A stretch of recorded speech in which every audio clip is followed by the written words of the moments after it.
They thought Zulia's blindness was the end, but they didn't know it was the beginning of a power the gods themselves had hidden for generations. What she brings back to Lakemba will shake bloodlines, destroy secrets, and awaken the ancient ones.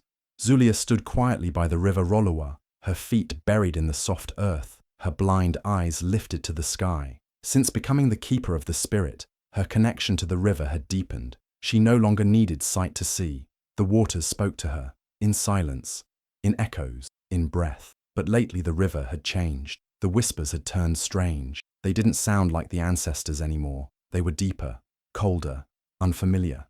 At night, Zulia began to dream of fire without smoke, of shadows that walked without bodies.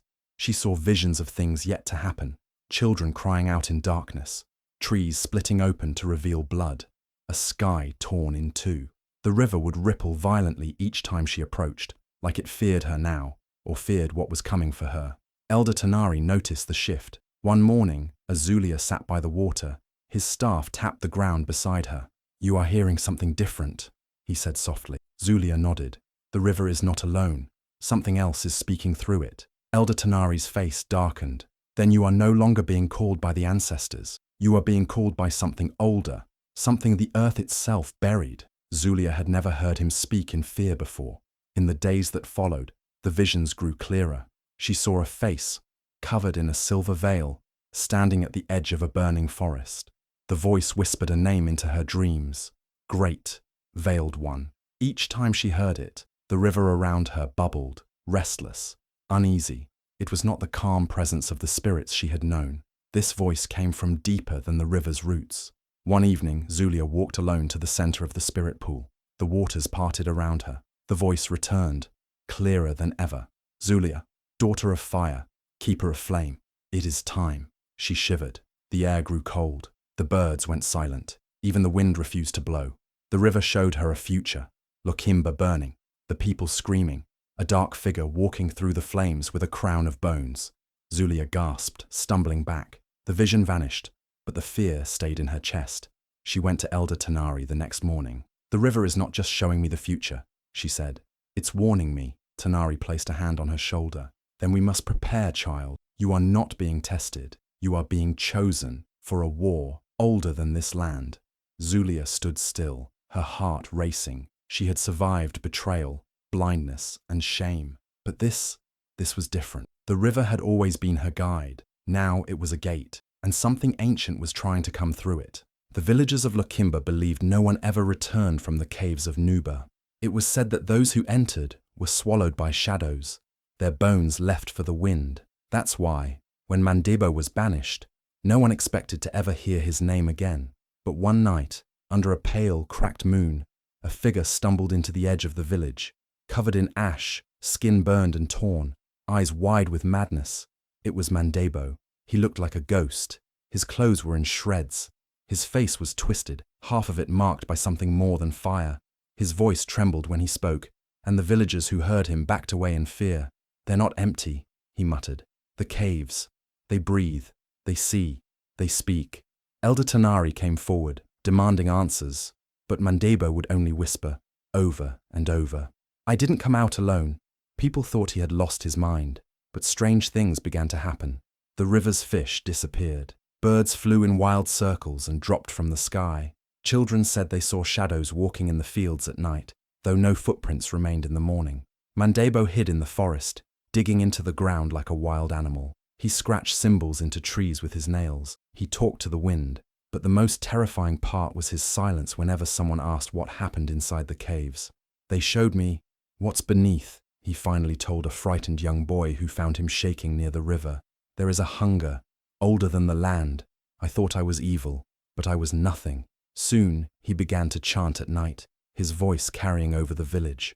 Zulia, blind but now deeply connected to the spirits, felt something stirring each time his voice rose. She didn't need eyes to know something had escaped with him. She could feel it in the ground beneath her feet, in the way the air hung thick like smoke. One evening, the sky turned blood red for a moment. The villagers rushed outside and saw Mandebo standing on a hill, arms stretched out, his face lifted to the sky.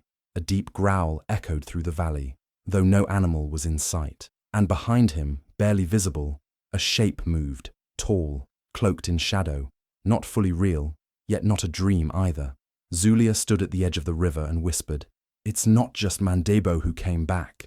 Something ancient is walking beside him." Mandebo was no longer the villain they once feared. He had become the vessel of something far worse. One misty morning, as the village of Lakimba stirred to life, a strange silence fell. Birds stopped singing, the wind paused, even the river held its breath. From the northern path came a woman cloaked in black silk that shimmered like a spider's web. Her steps were soft, but every leaf and branch seemed to move away from her. The elders felt it first, an old energy, thick and dangerous. Zulia, sitting by the river, felt a cold whisper slide across her skin. Her name was Rashinda. No one in Lakimba knew her face, but her name was whispered across 7 regions. The Queen of Spiders, a master of shadow charms, venom spells, and twisted webs of manipulation. She walked with the poise of royalty and the gaze of a predator. People said her eyes could paralyze a lion. She came with no army, only silence and fear. But she did not come in peace. "I am Rashinda," she said, standing before the elders, "sister to Dalifa, and I have come for justice." The villagers froze. The air grew heavier. Some dropped to their knees, not in respect, but fear. Rashinda's voice was soft, but behind it echoed the hiss of something not human. She spoke of Zulia's return, of Dalifa's drowning, and of the spirit trial, but her truth was not the villagers' truth. "Zulia exposed our sacred order," she hissed. "She broke the veil between the living and the shadows, and now she will pay." Zulia stepped forward, calm as ever, though she could not see. "I did not break anything," she said. "Your sister chose greed, and the spirits chose truth." But Rashinda wasn't here for words. She had not come just for revenge. She had felt the power that rose from the river Rolua, a deep, ancient force. She wanted it, not to protect, but to control, to twist. "I will take what you hold, Spirit Keeper," she said, "and bend it to my will." That night, strange webs began to appear around Lakimba. They weren't spun by any ordinary spider. They shimmered, pulsed, and whispered if you got too close. People who touched them fell into a sleep so deep, even drums could not wake them. Elder Tanari warned everyone, "This is no ordinary witch. She binds souls." Zulia sat by the river, listening not with ears, but with her spirit. The Rolua waters trembled, showing her flashes of spiders crawling through the roots of trees, into homes, toward the heart of the village. Rashinda had already begun her invasion. She wasn't just coming for Zulia. She wanted to nest her power inside the soul of Lakimba itself. And the river, ancient and wise, whispered one chilling word to Zulia: war.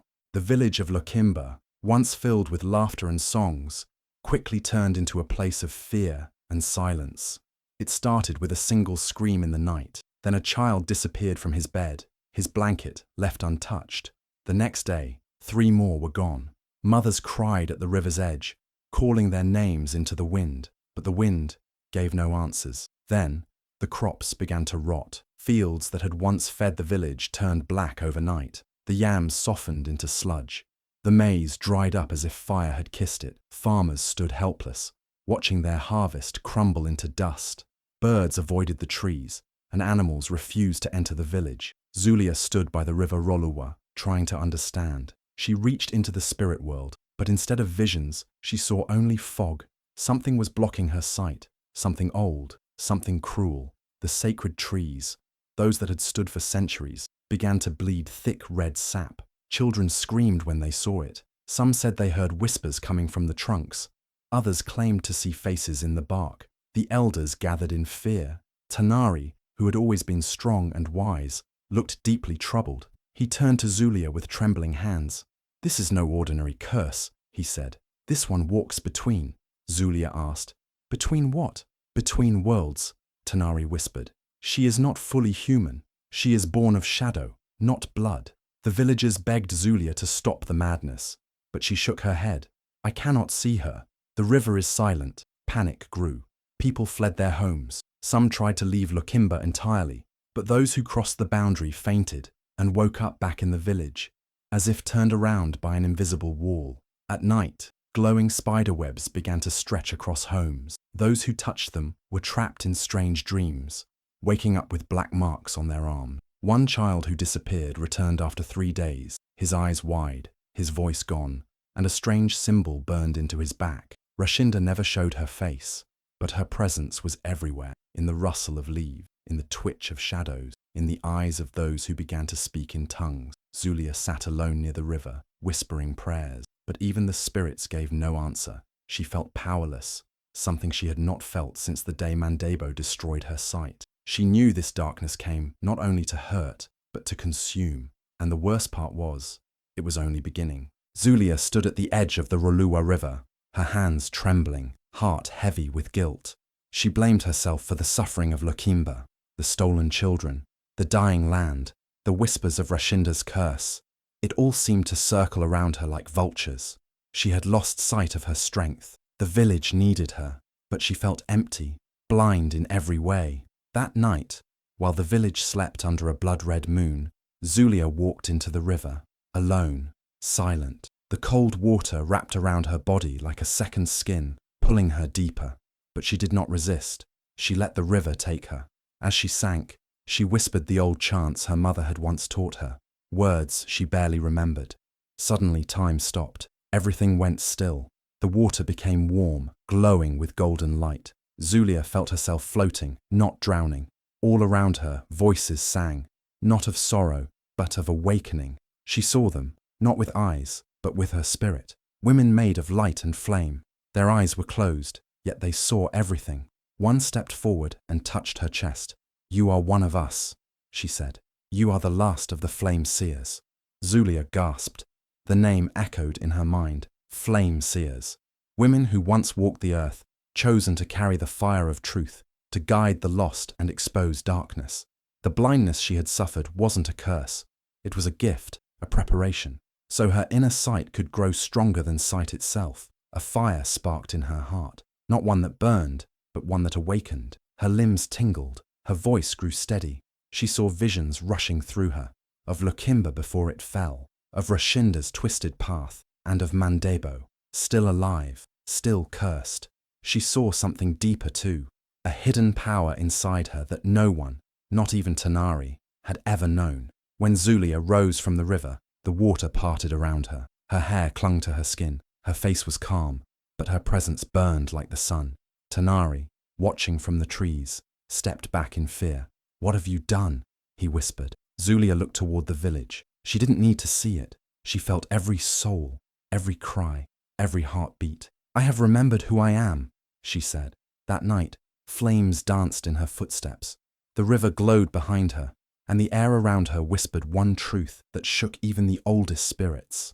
Zulia was no longer just the keeper of Roluwa. She was the flame that would either save Lokimba or burn everything in her path. Under the cover of darkness, Rashinda stood at the heart of the black grove, her robes soaked in ash and the blood of animals already sacrificed. Candles of bone and oil flickered in a circle around her, casting shadows that moved like living things. Her chants grew louder, ancient words twisted from the old tongue, forbidden and dangerous. Tied to a stone altar was a small village child, stolen days ago, whimpering softly under the weight of fear. As Rashinda raised her knife, the sky rumbled, and a crimson light spread across the clouds. The moment the blade touched the child's chest, the wind howled through the grove like a scream from the underworld. Blood spilled, and the ground trembled. The ritual was complete. From the shadows behind her, a figure emerged. Mando, but he was no longer just a man. His eyes glowed with a sickening red light, his skin stretched and scarred, his voice deeper and colder.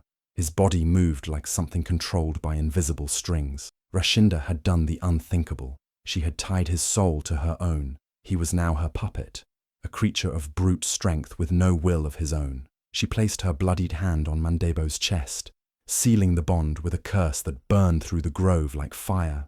Trees wept sap. The ground cracked. Animals fled. Rashinda laughed, the sound echoing like thunder. Her hair whipped around her face, and her eyes blazed with madness and victory.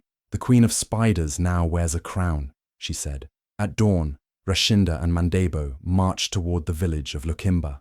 The villagers awoke to the sound of drums, but they were not the drums of celebration. They were the drums of war. Rashinda stood before the gates with Mando at her side and shouted, "I am Rashinda, born of Dalifa's blood. rightful queen of Lakemba. Your spirit girl, Zulia, is nothing but a blind child clinging to myths. I have real power, blood power, fire power, and unless she surrenders, I will burn this village to the roots." The people trembled. No one moved. Zulia, watching from the high cliffs, felt a chill run through her bones. The woman below was no longer just Dalifa's sister. She had become something darker, something unnatural. Even the spirits around the Rollowa River whispered in fear. Elder Tanari gripped his staff tightly and said, "This is not a war of flesh. This is a war of souls." And in that moment, the fate of Lakemba hung on the edge of a flame and a curse, one born of light, the other of blood. The air in Lakemba was heavy with silence as Zulia stepped into the village square. The people watched from their windows and doorways, too afraid to breathe. Rashinda's threats echoed in their ears. But Zulia came alone, blind, barefoot, and wrapped in a white robe that shimmered like smoke. She walked without fear, her cane tapping softly against the ground. When she reached the center, she stopped and struck her cane into the earth like a blade. From the edge of the forest, Rashinda appeared with Mandebo at her side, his massive frame shadowed by the unnatural strength she had forced into him. His eyes glowed red, his mouth twisted in pain and silence. He no longer looked like the man they once knew. Rashinda raised her hand and gave the command. "End her!" Mandebo charged. The villagers gasped, but Zulia didn't move. She stood still, listening, not with ears, but with something deeper. And then she spoke. Her voice was soft but carried like thunder. "Mandebo, son of Naka, brother of peace, I call your name." The wind shifted. Zulia opened her arms. Her cane glowed. From her chest, a golden flame rose, shaped like a bird. It circled above her head, then shot straight toward Mandebo. He stopped mid-charge. The flame didn't burn his skin. It wrapped around him like a memory. In it, he saw his mother's smile, his childhood games near the Rollowa, the day he saved a child from drowning. His heart trembled. The red in his eyes faded. He dropped to his knees. The spell Rashinda had placed on him cracked like shattered stone. Tears spilled down his face. He looked at his hands, shaking, confused. What have I become?" he whispered. Zulia stepped forward. "You were never the monster. You were only lost." Behind them, Rashinda screamed in rage. Her grip on Mandebo had broken. She raised her hands to strike again, but the spirits of Rollowa stirred. The ground hummed. A ring of light surrounded Zulia, and the villagers began to gather. No one expected her to win. She had no weapons, no army. But what they saw now was not a blind girl. It was a flame walker, a seer of truth, chosen by something older than hate. Mandebo collapsed, weeping, not out of pain, but release. Zulia knelt beside him, touching his forehead. "Be free," she whispered. The battle had ended without blood, not by sword, but by sight, true sight, the kind that lives beyond eyes. Rashinda vanished back into the woods, furious and shaken. For the first time she realized Zulia wasn't just a girl of spirit. She was power in its oldest form, and this war was far from over. The village gathered in silence at the spirit circle. The air was thick with fear and anticipation. Children clung to their mothers.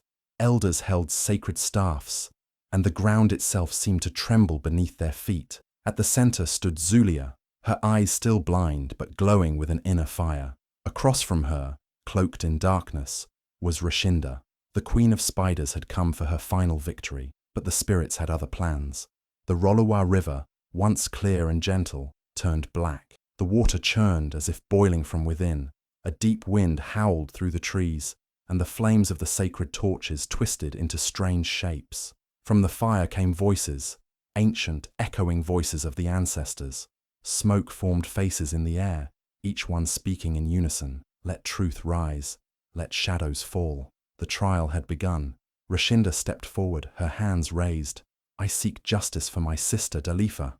Zulia is the reason our coven was destroyed." But the spirits were already speaking louder. The wind whipped around Rashinda, tearing at her cloak, revealing the marks on her skin, symbols not of justice, but of dark ritual. A crack of lightning split the sky, and suddenly, scenes from Rashinda's past appeared in the flames, her secret sacrifices, her manipulation of Mandebo, her blood pact with the crawling spirits.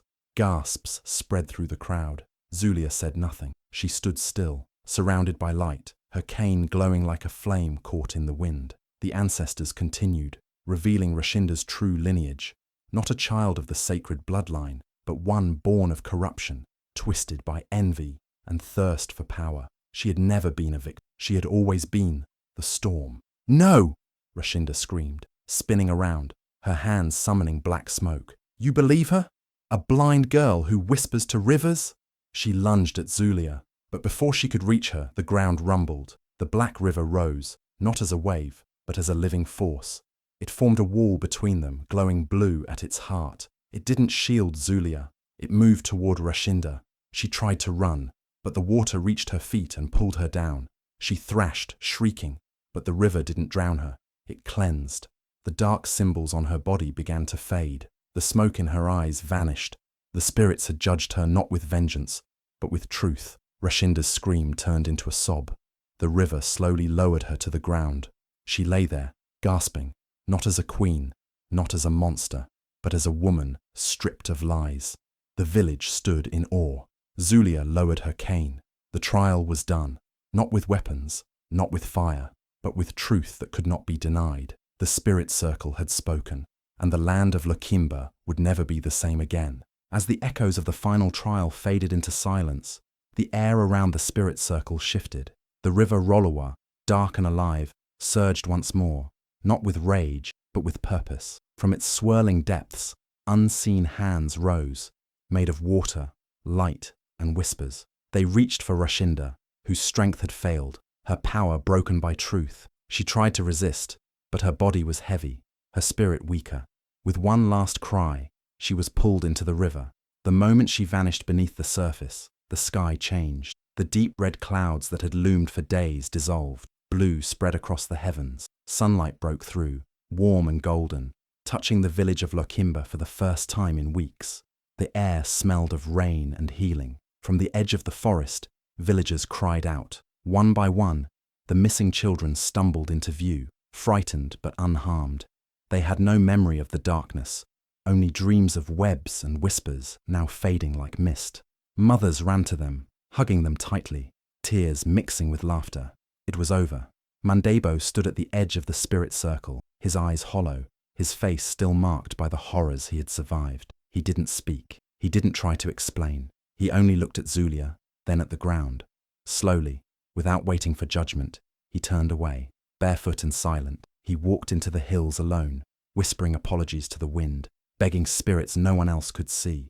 His journey of pain would continue in exile. Zulia, standing in the center of the circle, breathed deeply. Her body shook, her hands trembled. She had carried the flame, faced the darkness, and survived, but the battle had drained her. Her legs gave way, and she collapsed to her knees. Elders rushed to her side, but Tanari raised a hand. "Let her rest," he said. "The flame is not gone. It sleeps." The people gathered around her, forming a quiet circle. Flowers began to bloom near the spirit circle, small and bright, as if the earth itself was thanking her. Birds returned to the trees. The sacred drums began to play, softly at first, then stronger, echoing across the land. Peace had returned to Lakimba, but deep within Zulia's heart, the flame still flickered. It wasn't just a gift, it was a promise, a reminder that as long as she lived, truth and light would never be forgotten. And though she had fallen in that moment, everyone knew she would rise again. The balance had been restored, but her journey was far from over. Years passed since the battle for Lakimba's soul, and the village flourished under the newfound peace. Zulia, once a blind, uncertain woman, now stood as the proud, unwavering heart of the village.